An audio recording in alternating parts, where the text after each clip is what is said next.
എതിർപ്പുകൾ നീങ്ങി. സ്വകാര്യ സർവകലാശാല ബില്ലിന് മന്ത്രിസഭയുടെ അംഗീകാരം. സ്വകാര്യ സർവകലാശാല ബില്ലിന് സംസ്ഥാന മന്ത്രിസഭായോഗം അനുമതി നൽകി. നിയമസഭയുടെ നടപ്പ് സമ്മേളനത്തിൽ ബിൽ അവതരിപ്പിക്കുമെന്നാണ് വിവരം. വിസിറ്റർ തസ്തിക ഒഴിവാക്കിക്കൊണ്ടാണ് കരട് ബില്ലിന് അനുമതി നൽകിയത്. CPIയുടെ എതിർപ്പ് മൂലമാണ് മാറ്റം.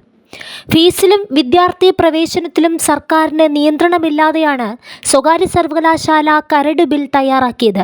സർവകലാശാലകളുടെ ഭരണപരമായ കാര്യങ്ങളിൽ സർക്കാരിന് അധികാരങ്ങളുണ്ടാകും. നിയമം ലംഘിച്ചാൽ 6 മാസം മുമ്പ് നോട്ടീസ് നൽകി സർവകലാശാല പിരിച്ചുവിടാൻ സർക്കാരിന് അധികാരമുണ്ടാകും. മൾട്ടി ഡിസിപ്ലിനറി കോഴ്സുകളുള്ള സ്വകാര്യ സർവകലാശാലകളിൽ ഫീസിനും പ്രവേശനത്തിനും സർക്കാരിന് നിയന്ത്രണമുണ്ടാകില്ല. അധ്യാപക നിയമനത്തിലും ഇടപെടാനാകില്ല. പക്ഷേ സർവകലാശാലയുടെ ഭരണപരമോ സാമ്പത്തികപരമോ ആയ വിവരങ്ങളും റെക്കോർഡുകളും വിളിച്ചു വരുത്താൻ സർക്കാരിന് അധികാരമുണ്ടായിരിക്കും. സർവകലാശാല തുടങ്ങുന്നതിന് നിശ്ചയിച്ച വ്യവസ്ഥകൾ പാലിക്കുന്നതിൽ പരാജയപ്പെട്ടാൽ അനുമതി പത്രം സർക്കാരിന് പിൻവലിക്കാം.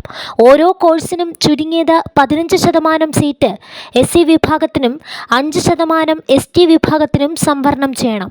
ഈ നിർദ്ദേശത്തോടെയാണ് ബില്ലിന് മന്ത്രിസഭ അനുമതി നൽകിയിരിക്കുന്നത്.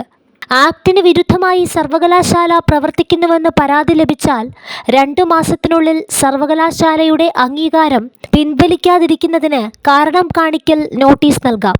വ്യവസ്ഥകളുടെ ലംഘനമുണ്ടെന്ന് ബോധ്യപ്പെട്ടാൽ അന്വേഷണത്തിന് സർക്കാരിന് ഉത്തരവിടാം. ഇതിനായി അന്വേഷണ ഉദ്യോഗസ്ഥനെയോ പ്രത്യേക അധികാര കേന്ദ്രത്തെയോ സർക്കാരിന് നിയമിക്കാം.